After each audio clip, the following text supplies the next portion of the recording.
Ceux qui font Monaco sont au micro. Je suis Geneviève Berthy et bienvenue dans le podcast de Monaco Info.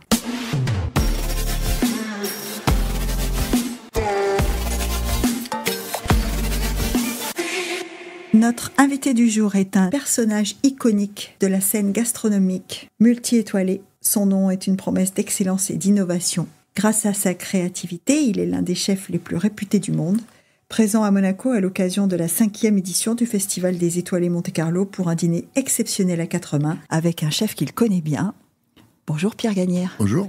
Je dis un chef que vous connaissez bien parce que Dominique Lauré, c'est pas l'école Pierre Gagnère, mais presque quand même. Hein. Il est vraiment école du casse, mais c'est très amusant l'histoire de ce repas parce que d'abord Dominique, depuis longtemps, voulait qu'on vienne et puis il fallait trouver la bonne date et puis le bon moment, voilà.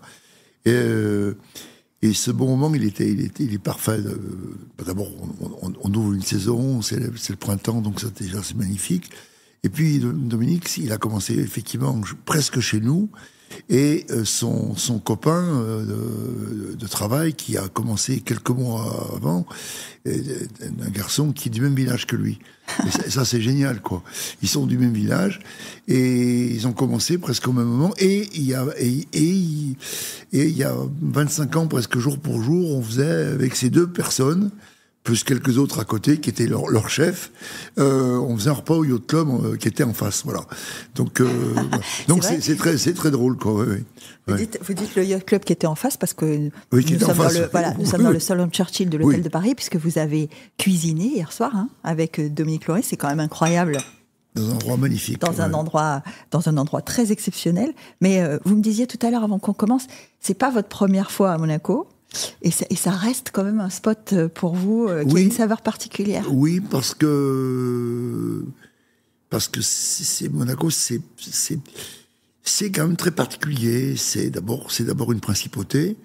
Je pense que les Français en fait regrettent leur roi. Moi, je suis certain. Donc, ils voient Monaco comme une promesse de stabilité, ce qui est le cas. Ouais. Voilà. C'est aussi un lieu d'excellence. Il y a tous les événements qui se font sur ce rocher sont toujours d'extrême qualité.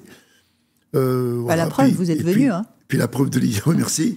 Et puis la proximité de l'Italie. Donc c'est vrai que c'est une région magique. Je vois hier soir les produits qu'on a eus là, ces Gambero Rosso sauvages qui viennent de San Remo. Les petits pois, les asperges, le Saint-Pierre était d'une qualité exceptionnelle. Enfin, tout est réuni dans cette principauté pour générer de l'excellence, voilà. Oui, mais d'ailleurs, quand on parle d'excellence et quand on parle Pierre Gagnère, au moment où vous démarrez en cuisine, est-ce que vous sentez tout de suite que vous voulez plus que ça ? C'est-à-dire moi, je vous ai écouté, j'ai lu beaucoup de choses et à chaque fois, vous dites l'important, c'est le détail qu'on ne remarque pas au départ. Bien. Oui, je pense que ce qui rend un métier passionnant, c'est quand on va dans le détail. Ouais. C'est ce qui donne du sens à... Vous observez beaucoup ? Oui, beaucoup. Oui. Moi, j'ai une famille, je suis bien entouré, mais je vis vraiment seul. Et je suis très concentré sur mon travail de cuisinier. Voilà. Je suis pas un homme d'affaires. Tout ce que j'entreprends, on vient me chercher. Donc je suis pas quelqu'un qui va entreprendre de moi-même. Je suis pas du tout sur le modèle d'Alain Ducasse, par exemple, qui lui est vraiment un véritable entrepreneur. C'est un entrepreneur, oui. Non, moi, mon terrain de jeu, c'est vraiment la cuisine. Voilà. Alors, bien sûr. Tablier, quoi. Oui, puis alors bien sûr ça a évolué, l'époque où Dominique était avec nous et aujourd'hui ma façon de travailler au quotidien n'est forcément pas la même parce que d'abord je sais ce que je veux alors que pendant des années je cherchais quelque chose qui voilà, questionnement qui fasse le truc. Voilà, qui m'excite, ouais. Parce que c'était vraiment très personnel. Et puis après, effectivement, le vérificateur de la bonne idée, c'est la personne qui est à table et qui dit ouais, ça me plaît pas, quoi. Et c'est vrai que longtemps, il y a eu un décalage entre mes rêves, ce que je produisais vraiment. Je crois que ce qui m'a sauvé, moi, à un moment donné de ma vie, c'est ma personnalité. C'est pas ma cuisine. C'est toujours, on dit toujours qu'un cuisinier ou un chef, ce qu'il met dans l'assiette, c'est lui. Oui. Ou c'est lui ou c'est elle d'ailleurs, Oui, parce qu'il y a des femmes dans ce métier. Mais ça veut dire, quand vous dites c'est ma personnalité, ce que vous faites, vous avez maintenant la sensation que c'est vraiment le reflet de ce que vous êtes ? Oui, parce que je pense que ça reste créatif, c'est très construit. Le goût a quand même pris le pas sur la beauté de l'assiette. Ouais. Moi, j'étais très attaché à l'esthétique de l'assiette, mais c'était normal à l'époque, dans les années 80, même s'il y avait déjà eu une révolution par les Bocuse, Bro et compagnie, mais la cuisine française était pas belle à regarder. Ouais. Elle était pas élégante. Mais parce qu'elle était très saucée, très mélangée, très puis très foncée. C'était pas du tout. Il n'y avait pas d'esthétique. Il n'y avait pas d'esthétique culinaire. Et puis c'est vrai que la nouvelle cuisine a ouvert complètement le champ de notre métier. Et ce qui a beaucoup changé notre métier, moi je le dis tout le temps, c'est le fait qu'on mette des mots sur des émotions. Ouais. Et ça, c'est grâce à deux types extraordinaires qui étaient Millot et Gouet Millot, Christian Millot, Henri Gault, qui étaient des types incroyables, qui ont saisi l'époque et qui ont écrit des choses formidables sur des repas qu'ils faisaient. Et le fait de mettre des mots, ça a complètement ouvert le champ de l'intelligence, du possible pour que ce métier devienne un acte artistique. Ce qu'il est à un instant précis, parce qu'après c'est de l'artisanat. Hier soir, il y a une idée précise qui est mise en place, puis après, les 80 couverts, c'est de l'artisanat. C'est-à-dire que la première à la 80e assiette, ça doit être bien calé, bien réglé. Voilà. C'est de l'artisanat. Les gens en tête, on a souvent cette image d'Épinal de l'artisanat comme quelque chose qui n'est pas... Quand on dit c'est artisanal, on dit c'est pas parfait. C'est faux, hein ? Ah si, l'artisan, au contraire. C'est le contrat de l'artiste. L'artiste, ça peut être imparfait. Et moi, je le revendique. Ouais. Moi, je revendique l'erreur à l'émotion. Moi, ce qui m'intéresse, c'est l'émotion. Voilà. Et l'émotion doit primer sur tout. Voilà. Et l'émotion, je préfère l'homme à la carotte. On dit, parce que on est dans une espèce de délire aussi des produits. Bon, on doit être capable, nous cuisiniers, même avec un produit un peu moyen, d'arriver à en sortir quelque chose de bien. Ouais. Alors, vous dites un produit un peu moyen, c'est quoi ? C'est un produit qui est abîmé, ou c'est un produit qui est pas très noble ou qui est pas très intéressant ? Non, tous les produits peuvent être nobles, que ce soit un salsifis, une endive. Moi j'adore le salsifis. Voilà. Oui, mais justement. C'est pas facile à cuisiner. C'est très dur à cuisiner. Non, c'est un produit. Hier, les petits pois, par exemple, étaient absolument exceptionnels. Ouais, c'est ça. Bon, donc c'est finalement assez facile. Mais c'est facile, mais c'est aussi dangereux, parce que ce produit est tellement exceptionnel qu'on a envie pratiquement de mettre une goutte d'eau, de le cuire 30 secondes. C'est d'ailleurs ce qui s'est passé hier soir, cuire 30 secondes. Si votre petit pois est moyen, il faut chercher, quoi. Faut cogiter. Et moi, c'est un peu mon truc, parce qu'effectivement, moi, je viens d'une ville, j'ai démarré donc à Saint-Étienne, qui est une ville que j'adore, qui est ma ville, mais qui n'a pas ce territoire comme ici. Il n'y a pas de la fleur de courgette, il n'y a pas... il y a moins de parfum, c'est ça que vous dites. Il y a moins de matière, il y a moins de diversité. Moins de soleil, moins de tout, quoi. Ouais. Mais d'ailleurs, est-ce que c'est pas... Est-ce que c'est pas lié le fait que beaucoup de grands chefs viennent de ce territoire, en tout cas du centre de la France, ou de la Loire, enfin des endroits où il y a moins de saveurs différentes? Est-ce que c'est pas aussi ça qui attise la technique? Parce que vous comprenez assez vite que vous pouvez faire des choses incroyables, même avec peu de variété. Oui, je sais pas. Moi, je dirais plutôt ça. C'est vrai que nous, on a très peu à Paris, par exemple, où je suis depuis 30 ans maintenant, on a très peu de cuisiniers du Sud. Oui, c'est vrai. Ils sont mis dans le Sud. Ils restent dans le Sud. Et oui. Nous, c'est les Bretons, des Alsaciens, beaucoup des gens du centre de la France. Des Auvergnats. Les Pays de Loire aussi, beaucoup. Pays de Loire, oui. Oui. Alors, ce qui est très étonnant, là, je dépasse un peu le cadre, mais on a beaucoup d'Italiens. C'est très étonnant. Mais partout, Oui, partout. Partout. Et il n'y a pas d'Espagnols. Oui, alors que les Espagnols font une cuisine incroyable. Oui, et les Espagnols, on a l'impression que les Espagnols sont très bien chez eux. On a l'impression que les Italiens, eux, il y a une forme de, je sais pas, ou peut-être plus de curiosité, peut-être plus de modestie. Quand on a vécu en Espagne, moi j'ai vécu en Espagne, c'est un pays dans lequel on est très ancré. Oui. Ils vivent chez eux, avec leur façon de vivre. Oui. D'ailleurs, ils ont ces horaires décalés, qui même aujourd'hui, enfin décalés par rapport à nous, pour eux, c'est nous qui nous sommes décalés. Oui. Mais ils ont ces horaires qui leur appartiennent. Et ça s'exporte très peu, ça. Vous voyez ? Alors que les Italiens, ils vous font du pain n'importe où, de la pizza n'importe où, voilà. Oui. Et ça a le même goût que si vous le faites à Rome ou vous le faites à New York. D'ailleurs, l'Italie, c'est pas pour rien. C'est le même goût. Oui. Est-ce que nous, enfin, je dis nous, est-ce que les chefs français peuvent faire la même chose ? C'est notre problème aujourd'hui. C'est ce qu'on pourrait qualifier de street food. Ah oui, c'est ça. Vous voyez, aujourd'hui, c'est un vrai sujet. Les enfants, par exemple. Alors, bon, il y a l'inévitable hamburger. D'ailleurs, je suis absolument pas contre. La pizza, évidemment. Et puis alors, toute l'invasion psychologique de la cuisine asiatique. Ah oui. On se fait un sushi, voilà. Et les gamins adorent ça. Les sushis, les ramen. Et c'est un vrai, c'est très dur à expliquer d'ailleurs. Et c'est vrai que nous les Français, alors si on a les frites, mais on n'a pas le petit truc comme ça qu'on mange comme ça. Alors attention, on a le jambon beurre quand même. Oui, mais jambon beurre, jambon beurre, mais jambon beurre, c'est limité. Et puis il est pas toujours très bon. Hein. Le pain n'est pas très bon, le jambon n'est pas très bon, le beurre, bon, alors le beurre, oui, peut-être à la rigueur. Mais aujourd'hui, très bon jambon beurre, je suis absolument pour. Mais il faut du très bon pain et il faut du très bon jambon. Et ça se trouve pas comme ça facilement. Hein. Ouais, parce que je sais plus qui me disait, les saveurs françaises à l'étranger, elles ont pas le même goût. Parce que ce sont pas les mêmes produits, parce que c'est pas la même ambiance. Oui. Et d'ailleurs, c'est peut-être pour ça qu'on a du mal à trouver du bon pain ailleurs qu'en France, non ? Alors, on en trouve, hein, mais... Je vais un petit peu vous contredire.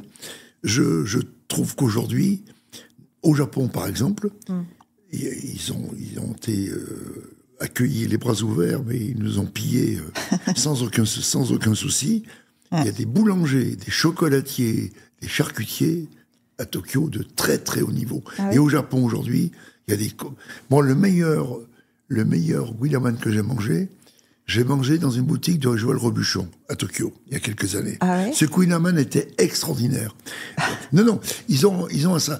Non, mais les cuisines de toute façon, elles ont. Quand on a la chance de voyager comme je l'ai, effectivement. Moi, je mangerai jamais un sushi à Paris parce que ils seront jamais aussi bons qu'à Tokyo, même dans les petits estancos, quoi. Voilà. Donc la cuisine, non, pour le coup, la cuisine française, elle peut s'exporter. Elle voyage mieux. Elle peut s'exporter. Alors elle voyage mieux, oui et non. Oui, parce que on peut. Justement, on a un savoir-faire, avec ce qui est fait vraiment notre singularité, que sont les sauces, voilà. Ouais. Mais après, il y a la qualité de l'homme qui va préparer la blanquette de veau ou qui va préparer un navarin. Ouais. C'est ça votre formation de départ, c'est très classique, c'est navarin, blanquette. C'est quoi vos premières émotions en cuisine? Moi, j'ai fait un très court stage chez M. Bocuse. Ah. Et puis après, mon père m'a dit, il faut que tu retournes à l'école. Donc, je suis retourné à l'école. Et puis, j'ai démarré dans un restaurant à Lyon, qui s'appelle Chez Juliette. Et j'ai travaillé chez les mères, en fait. Ah, oui. J'ai appris. Donc, quand j'ai terminé mon apprentissage, je sais pas ce que c'était qu'un jus d'agneau, ce que c'était qu'un jus de veau. Je savais déglacer, je savais cuire une petite côte d'agneau comme ça, déglacée avec une demi-cuillère à café d'eau, avec un jus naturel. Donc j'ai appris cette cuisine de précision. Une cuisine pas du tout prétentieuse, pas du tout technique, vraiment sur l'émotion. Voilà. Et ça, et en fait, c'est en vieillissant que je me rends compte que j'avais l'impression d'avoir rien appris. Et en fait, j'ai appris la modestie du geste. La modestie et l'extrême précision d'un geste salé. On sale pas un filet de pigeon comme on sale une pièce de bœuf qui fait 10 kilos. Voilà, ça paraît tout bête, mais le geste n'est pas le même. Il y a tout un... La cuisine, c'est le geste. Comme beaucoup de métiers, sans doute d'ailleurs. Mais moi, c'est ce qui me fascine dans mon travail, c'est le geste. Enfin, vous dites le geste, la cuisine, c'est le geste. Moi, je vous ai entendu dire aussi, dans une interview que j'ai écoutée pour préparer cet entretien, la cuisine, c'est la température. Oui. Vous disiez aussi, je ne sais plus, le journaliste, enfin, la personne qui vous posait la question, il vous disait, ah ben non, 52, c'est 52. Oui. C'est pas 54, c'est pas 51. Oui, il faut... oui, il y a le chaud tiède, il y a le chaud froid, il y a le chaud très chaud, il y a le tiède. Donc, la perception d'une température, elle influe beaucoup sur votre mental. Également la taille des objets que vous allez ingurgiter, très important. Vous voyez. Ça, j'ai découvert aussi en vous écoutant. Dites-il, une salade de fruits coupée en dés, c'est pas une salade de fruits coupée en julienne. Oui. Ben oui. Ou une carotte, c'est pareil, quoi. Oui. La perception d'un produit dans votre bouche, il est totalement différent. Si vous coupez enfin, voilà, ce que vous venez de dire, voilà, c'est effectivement... et ça c'est effectivement, c'est l'observation, et ça je l'ai pas appris. Mais ce que je trouve, c'est qu'on n'apprend pas assez aux gens, ça. Parce que on peut gagner beaucoup de temps. On peut le théoriser. De toute façon, assez facile, hein. On fait un essai, on coupe un melon, on le coupe très finement, on le coupe en tout petits dés, on coupe en, voilà. On a concrètement, on a tout de suite le résultat. Ouais, mais vous dites, j'ai du mal à l'expliquer. Comment ça se passe aujourd'hui? Est-ce que vous continuez d'accueillir dans vos cuisines, un peu partout, des jeunes, ou en tout cas ceux qui démarrent? C'est quoi ce que vous leur dites en premier? Qu'est-ce que vous, la première fois que vous les rencontrez, parce que vous parlez d'émotion, donc c'est important. Non, ce que je leur dis, vous rentrez dans l'entreprise, vous êtes aussi important que la personne qui a 40 ans de maison. Voilà. Vous partez avec 100 points. Voilà. Oh, ça en cuisine, c'est vrai. S'il y en a un autour des fourneaux qui fait pas bien, le résultat final, forcément, est pas bon. Hein. Alors qu'il fasse pas bien, je peux le comprendre. Mais qui s'investissent pas avec attention. Ouais, c'est ça. Voilà. Moi, le souvenir que j'ai de Dominique, c'était quelqu'un, et ce qu'il est aujourd'hui toujours, hein, gros bosseur, très attentif, hyper modeste, hyper à l'écoute. D'ailleurs, il avait quelqu'un qui lui met la tête sous l'eau tout le temps. Il me l'a dit. Hein. Non, mais ça, c'est pour le chef du casse en passant. mais je dis ça avec respect, parce que c'est et donc il faut se faire un peu mal. Et puis après, quand les gens faire mal, on peut faire une erreur. C'est pas grave, ça c'est normal. C'est normal. Mais il faut que les gens on leur offre, pas le meilleur, mais on leur offre quand même des choses extraordinaires. C'est un travail. On leur offre notre vie, on leur offre des lieux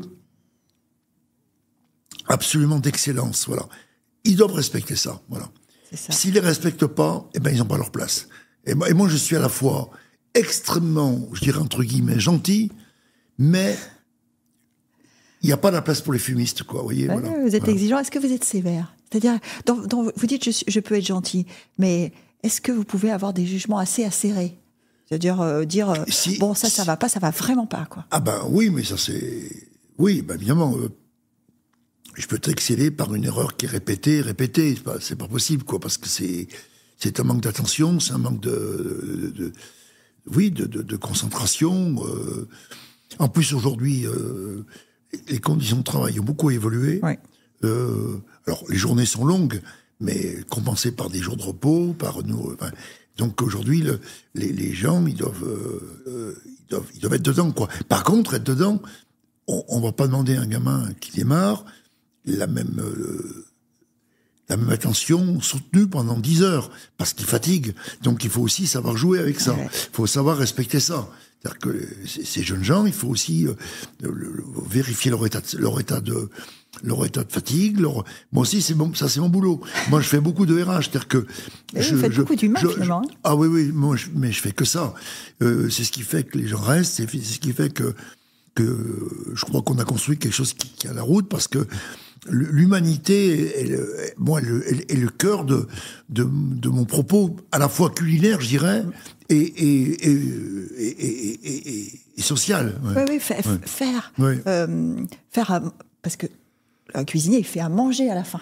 Oui. Que ce soit prestigieux ou pas, c'est un plaisir, c'est un sens qui est activé. Ça reste humain, absolument humain.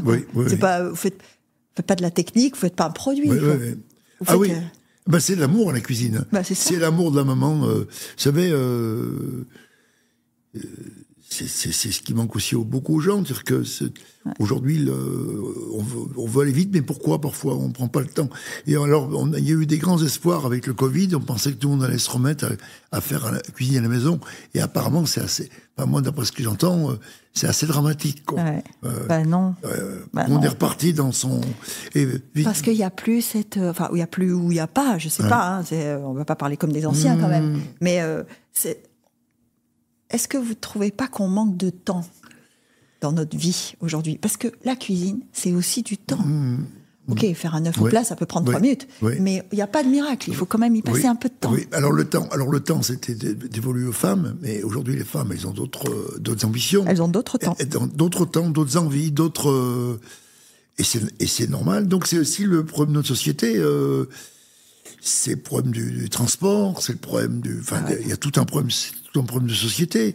Mais il s'agit peut-être pas de faire à manger tous les jours une bonne soupe. Enfin, il y a des moments de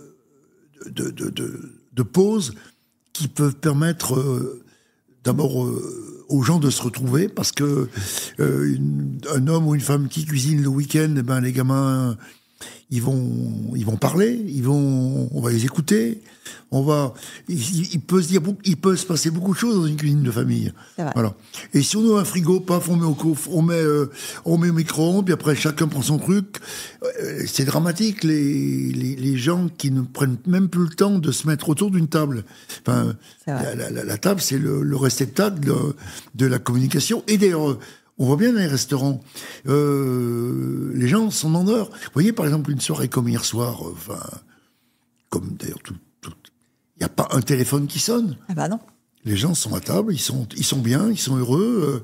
Voilà. Et c'est pour ça aussi que les restaurants ont toute leur place aujourd'hui dans notre société. On l'avait vu d'ailleurs pendant le Covid, combien ça a manqué, parce que les restaurants, petits ou grands, sont des lieux de... Nous, après hier soir, après la soirée, on est allé dans un petit bistrot, là, à 100 mètres du restaurant, de l'hôtel, et on a mangé un truc simple. Ah, vous êtes allé au Tip Top? Oui, c'était super. Ah. C'était super. Ils nous ont bien reçus, et on a passé un très bon moment. Voilà. Ils vous ont bien reçus quand même, évidemment. Oui, enfin bon, moi j'ai apprécié. Est-ce que vous êtes conscient quand même que vous n'êtes plus anonyme? C'est-à-dire que... Non, c'est pas... Alors vraiment, alors là, non. Parce que, vous savez, les cimetières sont encombrés de gens célèbres. Non, moi je fais mon truc, voilà. Non. Ça vous est égal? Non, c'est pas que ça m'est... Non. Ce que j'aime, c'est être connu parce que quand on prend un peu d'âge, on est respecté pour ce qu'on a produit, pour ce qu'on dit, pour l'attitude que l'on a eue. Alors ça me fait plaisir, parce que il y a des valeurs que je défends, moi, depuis le départ, qui n'étaient pas du tout à la mode. Moi, je vois tout le monde en cuisine, je fais attention, j'ai toujours fait attention aux mots, ne pas agresser les gens, prendre le temps d'écouter, voir un regard qui est un peu fuyant, essayer de comprendre. Voilà. Alors c'est ce qu'on appelle aujourd'hui la bienveillance. Enfin, il y a ces mots un peu tarte à la crème, mais qui sont des mots qui aujourd'hui ont pris. Oh, voilà. Vous voyez, aujourd'hui on est en train de parler subitement. On est en train de prendre dans la gueule les dépressions. Bon. Ouais. Moi, il y a longtemps, j'ai compris que moi, j'ai toujours échappé à ça. Même dans les moments de ma vie les plus difficiles, mais il y a des gens plus fragiles, il y a des gens qui ont... Voilà, il faut accepter ça aussi. Donc, alors, il faut à la fois être très ferme, mais à la fois extrêmement attentif aux gens qui vous entourent. Et notre société, elle ne survivra qu'avec ça. c'est pas les grandes décisions politiques, c'est nos petites nos micro-sociétés qui s'entremêlent et qui font que, vous voyez, moi, dans cet hôtel, et je dis pas ça pour, j'ai vu, alors il y a sûrement des problèmes, hein, parce que c'est un gros système, mais on sent qu'il y a de l'excellence dans cet endroit, et ça c'est très agréable. On sent que les gens, ils ont quand même, bon, il y a une fierté de ce qu'ils font. Ah, ben on le sent. Et ça, c'est super, quoi. Et c'est pas le cas partout, hein, je peux vous dire.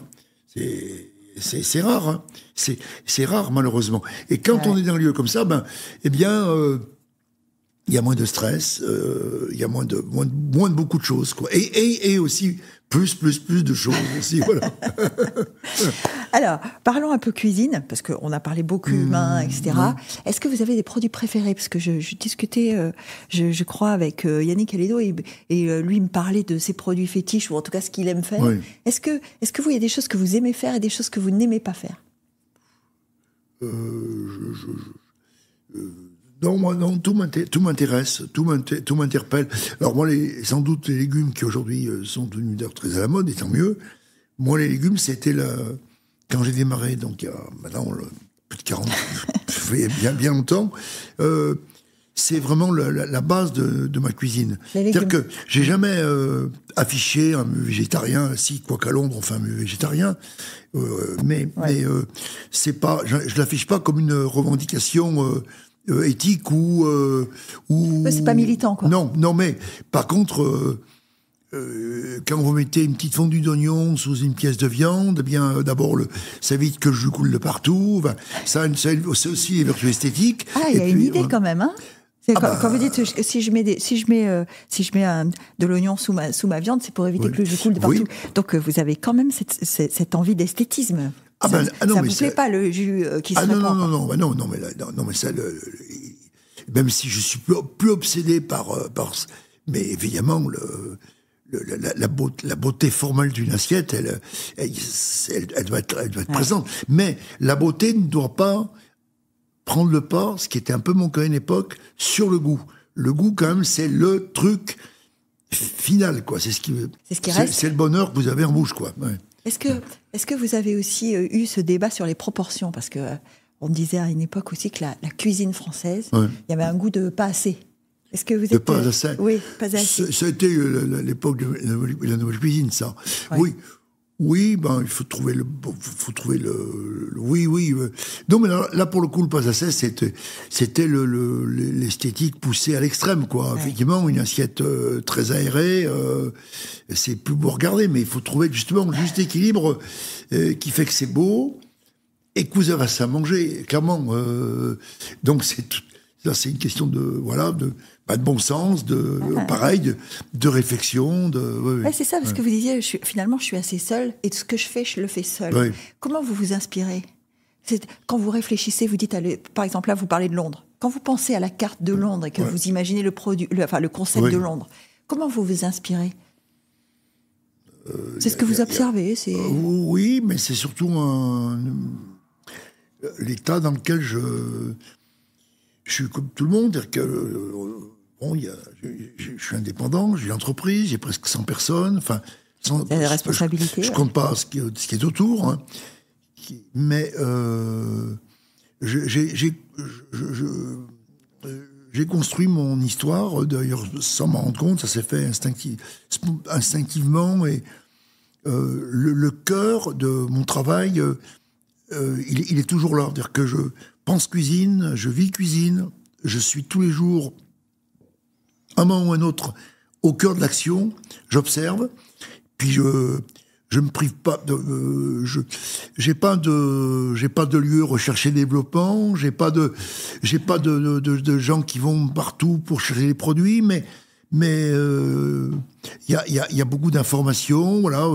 Par exemple, hier, on en parlait hier soir. Moi j'ai rencontré un peu par hasard, mais c'est le hasard toujours, une famille qui produit une rhubarbe extraordinaire. Mais c'est pas une rhubarbe, c'est 15 rhubarbes, c'est extraordinaire.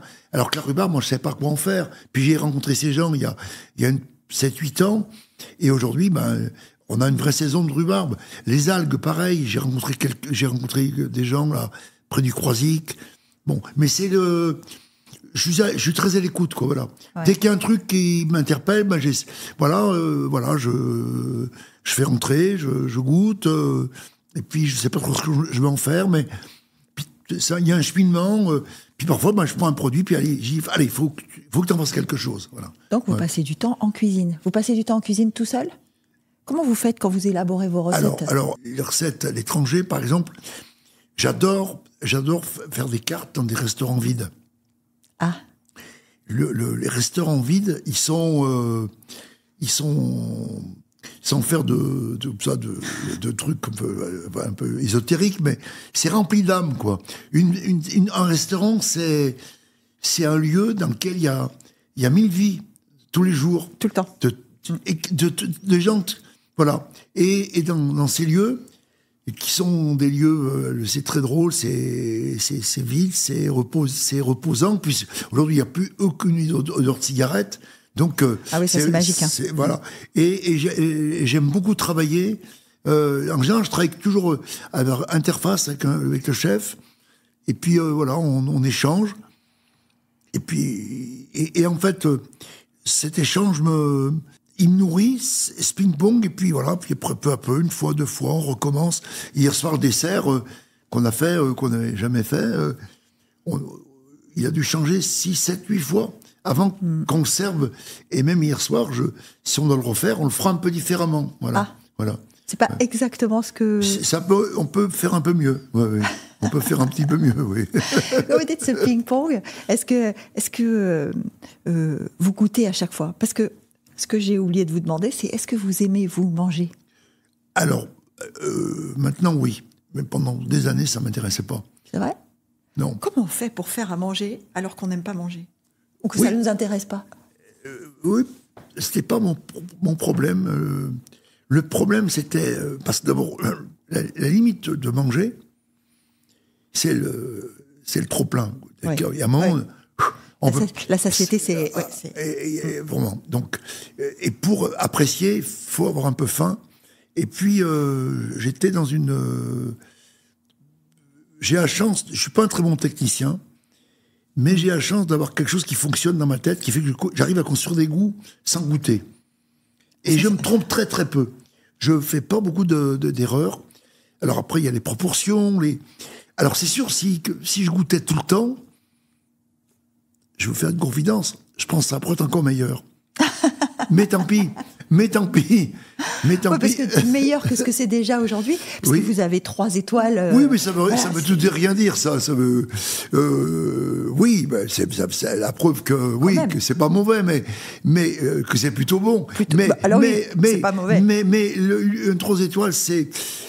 Même s'ils disent le contraire, c'est autre chose, c'est plus que ça. C'est une ambiance, c'est une signature qui fait que vous êtes chez quelqu'un et il y a une singularité qui se révèle par beaucoup de choses, par la lumière, par la chaleur de la pièce, par ce qui est accroché au mur, par la chaise sur laquelle vous êtes assis. Vous voyez Ce que vous dites, si je goûtais, ça serait un peu meilleur encore. Est-ce que parfois vous finissez par manger ce qui a été préparé. Est-ce que ça vous arrive d'être déçu ? Oui, bien sûr. Bien sûr, je me dis, tu devrais goûter. Et comment vous exprimez ça ? Parce que les recettes sont les vôtres. Justement, il n'y a pas de recette. Il n'y a pas de recette. Non. Il n'y a pas un grand livre Pierre Gagnère, voilà. Voyez. Non, c'est vrai, il n'y a pas. Non. Mais en revanche, je vous ai vu dans des vidéos faire... Il y a notamment cette sauce que vous faites, la sauce minute, que vous faites pour mettre avec tout. Vous faites quoi alors ? Vous faites à l'œil ? Parce que vous dites, je goûte pas, vous faites comment ? Non, mais après les choses, peu à peu, elles se formalisent. Et puis les gens qui m'entourent, eh bien, ils ont pas mes qualités. Et ils ont leur qualité. Et c'est leur qualité qui fait qu'on devient des artisans. C'est l'assemblage, oui. Et que l'on reproduit. Et eux, ils savent peser, compter et mettre en forme la recette. Oui. Mais la recette, souvent, elle doit être détournée. Parce que quand vous faites une recette, vous la faites à Paris, vous la faites à Monaco, vous la faites à Tokyo, le produit n'est pas le même, les températures sont pas les mêmes. Donc la recette, elle doit être forcément... c'est pas en pâtisserie. En pâtisserie, on peut arriver à être à peu près constant partout. Mais la cuisine, c'est tellement... Vous voyez, je reviens sur les petits pois d'hier soir. Les petits pois hier soir, ils les ont cuits vraiment 10 secondes. Parce que la qualité le permettait. Le petit pois, il est même pas écossais, alors que nous, on les écosse. On a des très beaux petits pois. Mais ils ont, enfin, pour l'instant, on les aura ils seront très beaux dans 3 semaines, mais pour l'instant, on n'a pas cette, ça, ouais. et on sert les petits pois, mais on n'a pas cette qualité de petits pois. Donc, il faut les traiter un peu différemment. Ouais. Un peu plus de gras, un peu plus de, faut être un peu plus alchimiste, un peu plus malin, vous voyez. Il y a beaucoup dans ce que vous m'expliquez, il y a beaucoup de sensations, d'intuition, de sensibilité, de ressenti. Vous dites, tout le monde n'a pas ces qualités-là. Est-ce que quand vous voyez arriver des jeunes chefs, que vous commencez à travailler avec eux, est-ce que vous êtes capable de repérer ça chez eux? Alors, pendant longtemps, je ne pouvais pas le faire. J'étais trop moi-même dans ma propre bulle et dans mes propres inquiétudes. Je dirais pas angoisse, mais inquiétude. Inquiétude de trouver la bonne formule, la bonne solution. Aujourd'hui, oui, il y a des gamins qui ont du talent, d'autres qui en ont moins. Mais par contre, le talent ne suffit pas. Après, il faut durer. Il faut.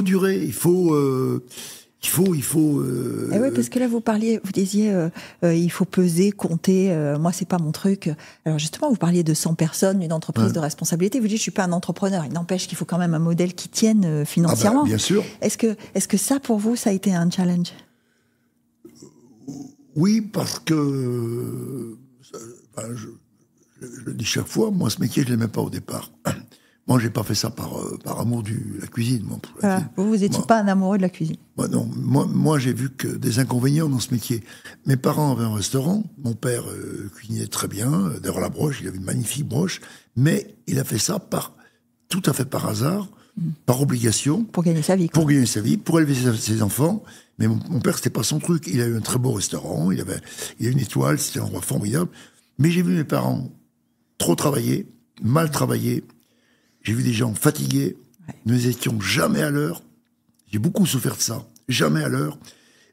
On n'était jamais à notre place. Enfin, moi, tant que mes frères et sœurs n'ont peut-être pas le même sentiment, d'ailleurs. Et donc, l'aîné de la famille, j'étais avec 5 ans, une toque sur la tête, et un 15 ans en cuisine, en me disant, mais qu'est-ce que tu fous là? Et pendant des années, je ne comprenais pas pourquoi j'étais là.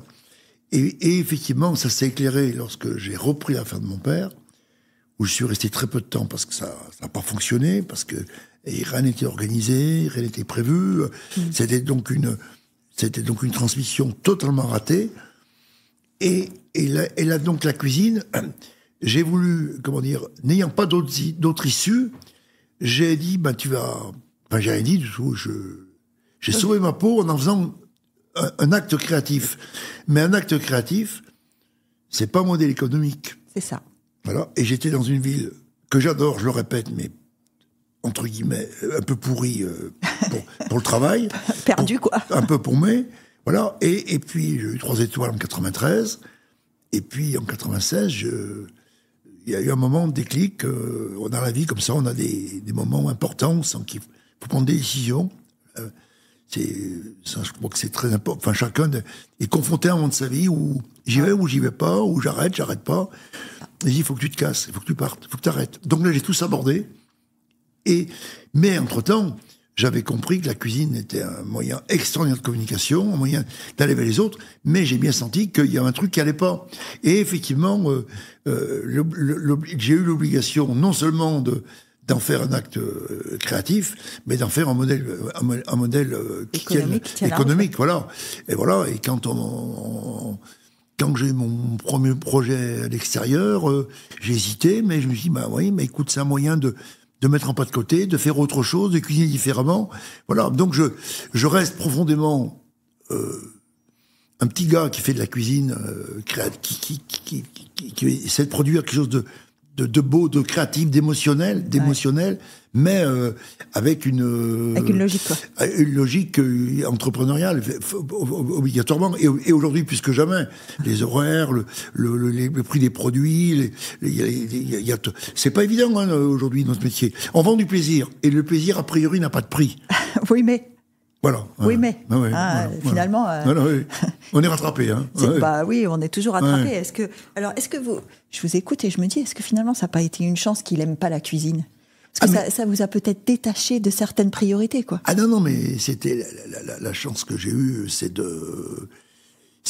d'arriver à une époque où la cuisine devenait autre chose que la cuisine. Oui, c'est ça. Voilà. Et c'est autre chose que la cuisine, c'est faites-nous rêver, faites-nous rire, amusez-nous. Voilà. Parce que la cuisine, c'est aussi que c'est un jeu, il faut que ce soit ludique, que ce soit. Et aujourd'hui, il y a plein de formes de restauration qui sont très sympas et qui font appel à d'autres sens de la fumée, des objets un peu insolites. Vous voyez, et c'est ça qui c'est vraiment devenu aujourd'hui un vrai moyen d'expression. Il y a qu'à voir Monaco, il y a plein de restaurants divers et chacun tient sa place. Chacun a sa place. Ouais. Ouais. D'ailleurs, on va parler de ça, la cohabitation. Parce que vous êtes un chef français et aujourd'hui, l'escouade des chefs français dans le monde, vous êtes nombreux quand même. Hein. Oui. Comment on cohabite avec ses pairs? Il n'y en a pas tant que ça à l'étranger. Hein. On n'est pas si nombreux que ça. Hein. Non, c'est vrai. En international, vous n'êtes pas aussi nombreux que ça. On n'est pas si nombreux que ça. Hein. Non, on est tous dans le même bateau. Hein. On se respecte. Hein. Ouais. Alors après, le métier, c'est plus les copains, voilà. Ce monde de la cuisine était plus restreint, plus. Aujourd'hui, aujourd'hui c'est par marché. C'est un business quand même, hein. Voilà. C'est ça. C'est le sens de ma question. C'est-à-dire, vous vous trouvez à Tokyo, vous êtes 3 ou 4. Oui. Hein, oui, mais on a chacun son territoire. Hein. Chacun. Bon, c'est grand. Il y a de la place. Hein. Oui. Vous dites c'est les copains. Est-ce que et vous tout à l'heure vous me disiez je suis quand même assez seule. Vous avez des copains? Ah oui, bien sûr, oui. Parce que quand on n'aime pas manger et que voilà. Ah mais maintenant j'aime manger d'abord. Hein, voilà. J'ai beaucoup de plaisir à passer à table, beaucoup de plaisir à boire et à manger. Mais mais tous on est à la fois très ouverts sur le monde. Et par le métier que l'on fait, on est forcément dans une forme de solitude. Ouais. Mais je pense que tout le monde peut je pense qu'il n'y a pas un cuisinier qui peut pas dire le contraire, parce que les journées sont très denses. Dans une journée, on doit régler à la fois des problèmes très basiques, qui n'ont rien à voir avec la cuisine. Et puis à la fois, on doit être un peu. Un jour, j'avais un partenaire, il comprenait pas trop comment je fonctionnais. J'ai dit, écoutez, voilà, moi, vous voyez, moi, j'ai écrit le scénario, je tiens le rôle principal, c'est moi qui fais la billetterie, je fais l'éclairagiste, la machinerie, je m'en occupe aussi, voilà, voilà, et donc, mais c'est super, et voilà, et je m'occupe donc c'est très plaisant parce que c'est très global. Quand on achète une appage, quand on achète un objet, ça m'intéresse. C'est moi qui m'en occupe. Alors, vous avez une idée sur tout, quoi. Oui, alors après j'écoute, parce qu'on n'est pas bon sur tout. Par exemple, bizarrement, j'ai du mal avec les couleurs, vous voyez. Sur un objet, pas sur un objet, sur un lieu, vous voyez. Donc, j'écoute beaucoup mon épouse. Mais au bout du compte, c'est quand même... c'est votre décision. C'est moi qui décide. Ouais. Puis c'est ce qui m'intéresse. Voilà. Le choix d'une tasse, vous voyez. Pendant des années, je n'arrivais pas à trouver la bonne tasse à café pour que le café soit très bon. Ouais. Et ça y est, on l'a trouvé. Ça y est, vous avez trouvé? Oui. Alors, j'étais dans un restaurant où on a nos habitudes. Ouais. Et un jour, ils ont changé les tasses à café. Alors moi, je ne bois pas de café, mais la personne qui était en face de moi me dit « Oh là là, le café n'est pas bon, c'est leur tasse. » Oui. Et j'ai pas... percuté. Voilà. Et là, vous êtes en train de me dire que c'est vrai. Oui. C'est, oui, une tasse, il faut qu'il y ait une espèce de pas une espèce, il y a c'est un cylindre, c'est un demi-cylindre. Et comme ça, le café, lorsqu'il coule, il remonte. Et vous avez une petite marque blanche au milieu. Voilà. Mais le café, c'est un univers très compliqué. L'eau, la mouture, la qualité, température. La température, évidemment. Et pourtant, nous, on a une très belle machine, mais 3 fois sur 4, je trouve notre café ou trop dur, ou trop chaud. Enfin, j'adore le café, mais c'est pas évident. Un très bon... et là, par exemple, pourquoi en Italie ils font des bons cafés ils ont une espèce de gestuelle qui est unique. Voilà, ça s'appelle ils tempent le tempage là-bas avec le monde de l'épaule. Et ça c'est italien quoi. Et même sur autoroute le café est bon. C'est vrai, dans les autogrilles là, les fameux. Oui. Les fameux. Mais c'est vrai, le café italien, même quand on commande un café italien à New York, il n'a pas ce goût. Non. Il y a un truc qui est... Alors, c'est peut-être ça. Moi, j'avais une maman qui cuisinait beaucoup, et une grand-mère aussi, italienne d'origine. Et elle me disait, il y a un truc que je ne sais pas si je peux te l'apprendre, c'est le tour de main. Vous y croyez au tour de main? Elle faisait ce geste avec la main, elle faisait le tour de main. Bien sûr. Elle, par exemple, elle faisait de la pâte pour la pisse saladière, ma grand-mère. Elle mettait sur la table, même la table de marbre, avec ses doigts... Et j'ai essayé 250 fois. Je n'y suis jamais arrivée. Elle avait un truc, voilà. Et d'ailleurs, c'est l'art, tout ce qu'on disait tout à l'heure, l'art du geste, le geste. C'est même pas l'art du geste, c'est la sensibilité du geste. Ouais, c'est une sensibilité, voilà. Alors, un cuisinier, c'est manuel. C'est, bien sûr, oui. C'est pas que... Ah non, mais c'est manuel, bien sûr. Ah oui. Il y a un moment où il faut passer à l'acte, il faut y aller. Oui. Est arrivé que vous ayez des choses dans la tête que vous n'ayez pas réussi à faire? Ah oui, bien sûr, oui. Oui. Parce que tout à l'heure, vous disiez, la vraie bonne idée, c'est celle qui devient réalité. Oui. Oui, il y a des choses qui sont techniquement compliquées ou qui sont dures à dupliquer, effectivement. C'est ça. Parce que quand vous imaginez une recette, vous dites la recette n'existe pas. Alors imaginons, vous imaginez un plat. Est-ce que dans votre tête, il y a quand même l'idée qu'il faut que les autres puissent le faire?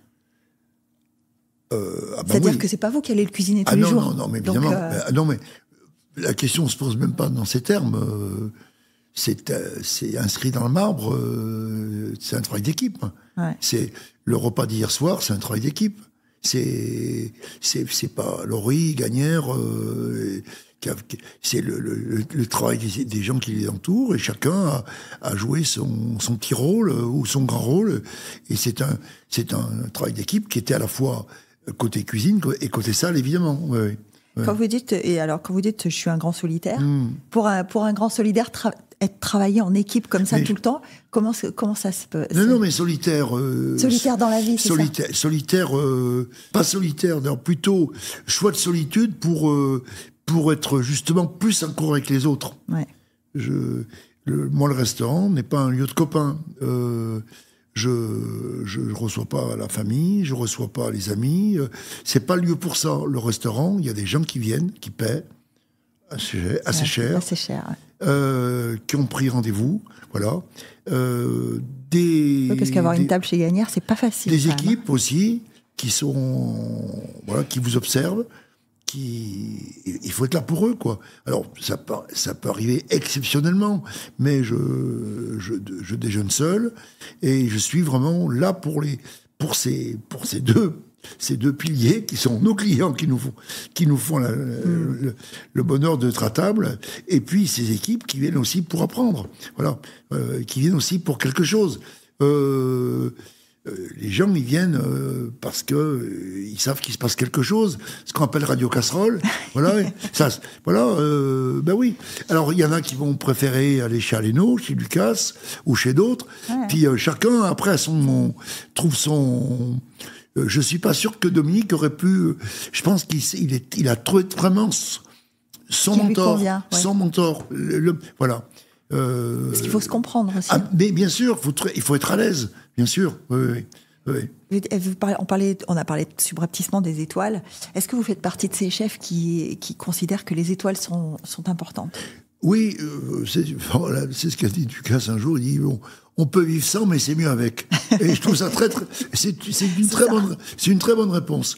Voilà. Non, moi, ces 3 étoiles, par exemple, c'est une clé extraordinaire pour se vendre, hein, là. C'est un label, quand même, hein. Pour le coup, bah oui. Là, pour le coup, c'est, voilà. Et puis après, après, il faut après savoir le faire vivre, et le faire vivre avec ses valeurs. C'est pas tout de les avoir, hein, et ses compétences. Voilà, moi, il y a des compétences que je n'ai pas. Il y a des terrains sur lesquels je n'irai pas parce que je serais pas à l'aise.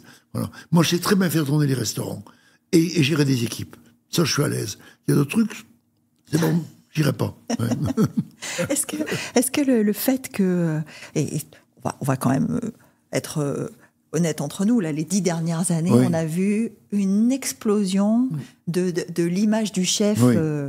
Voilà. Alors, je dirais pas la starisation, parce que vous allez me regarder avec vos yeux, vous allez me dire, ne me dites pas ça, mais il y a quand même eu un changement complet avec l'ère Bocuse, hein, qui a peut-être fait passer le chef à une personnage public. Est-ce que vous, c'est un mouvement qui vous a semblé efficace? Ah ben, très efficace, oui.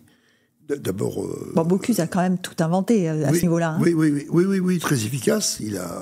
Et Bocuse a dit un truc qui était quelques années avant de mourir, il a dit un truc qui était assez juste. Il a dit, je les ai sortis de la cuisine, il serait bien qu'ils y retournent. Mais vous y allez en cuisine quand même encore, ou pas? Ah oui. Ah ben, en cuisine. Là, par exemple, hier soir, vous êtes en cuisine? Ah oui, bien sûr, oui.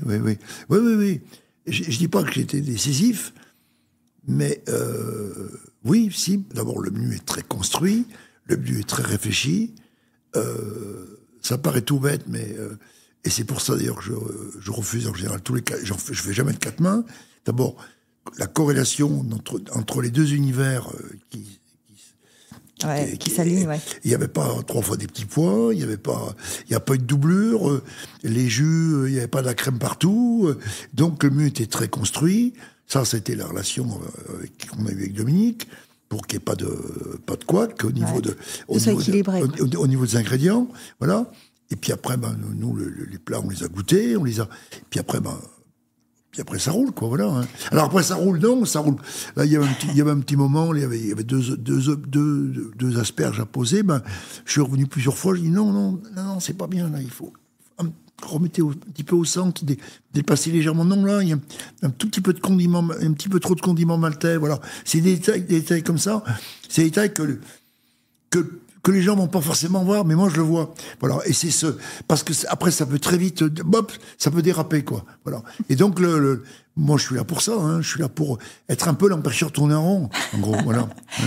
Comment on fait quand on a cette exigence pour vivre la critique? Parce que quand vous faites partir un plat que pour vous, il a ce degré pas de perfection, mais d'excellence que vous avez cherché, et que vous constatez qu'il n'est pas apprécié, ou que, voilà. Est-ce que c'est compliqué à vivre? Quand on voit qu'on n'a pas transmis enfin, en tout cas que celui qui a goûté, il n'a pas compris, ou qu'il a pas... Faut pas non plus, il faut voir, il faut à la fois être dans l'extrême détail, et à la fois avoir beaucoup de recul. Il faut toujours relativiser les compliments comme les critiques. Ouais. Alors les critiques, parfois, il faut les écouter attentivement. Il y a celui qui n'a pas aimé, ça c'est une chose, et celui qui dit c'était pas bon. Alors c'est pas bon, c'est plus grave. C'est plus embêtant. Donc il faut essayer de comprendre. Après, voilà. Ça prend du temps. Ça prend presque une vie, mais aujourd'hui, les gens qui viennent chez nous, ils savent ce qu'ils viennent chercher. Un type de cuisine, une signature, voilà. Donc, oui, on ne vient pas chez Gagnère par hasard. Voilà. Mais on préfère Tombly, ou on préfère Rembrandt, ou on préfère Picasso, ou on préfère... voilà, la musique, mais on peut aimer les deux.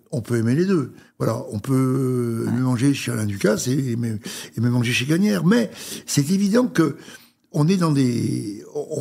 ce qui est important, c'est d'affirmer avec force, avec certitude, ses convictions. Voilà. Si on on navigue à vue et qu'on part dans tous les sens, là on est mort. Donc, sincérité du propos. Et voilà, je crois, être sincère dans ce que l'on fait. Et en étant sincère, ben aujourd'hui je peux quand même le dire, et on dure. Et on dure, parce que finalement, le génie, c'est pas moi qui l'ai dit, c'est Kant, paraît-il, et j'ai pas lu Kant, le génie c'est de durer. Hein. Et quand vous durez, Johnny il a duré. On peut ne pas aimer. Bocuse, il a duré. Voilà, donc on est beau faire, voilà, vous voyez, durer, c'est qu'il se passe quelque chose qui tient la route, quoi. Ouais. Et d'ailleurs, qu'est-ce qu'on peut vous souhaiter pour la suite ? D'être entouré toujours autant d'amour, voilà. Merci, chef. Merci. C'est sûr. Merci infiniment.